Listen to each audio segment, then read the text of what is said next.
Hello, welcome to BirdDog SalesTax Connector for Macola 10, ES, and Progression. Sales Tax Connector configuration. When configuring the software, set up the Avalara tax code in Macola, and when you do this, make sure that you set the tax percentage to 0, as shown there. You can also set up customer codes and exemptions.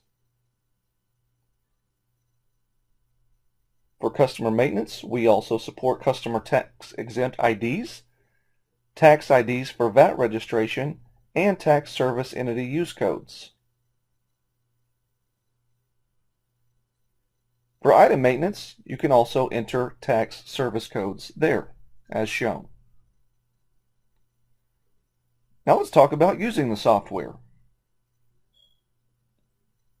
Step number 1, enter the sales order. Step number 2, if you process credit card transactions, authorize for the order and sales tax amount. Step number 3, print your order acknowledgements.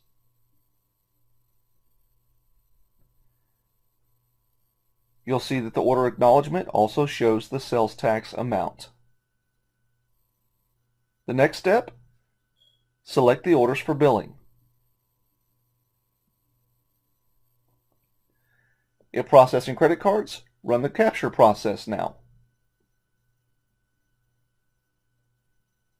We're almost done.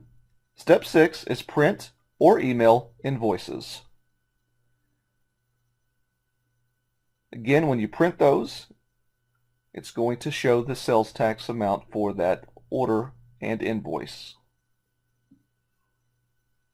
Step 7, post invoices.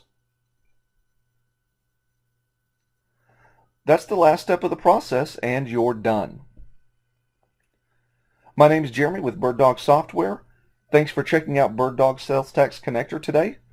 And remember, with Avalara, we make sales tax easy.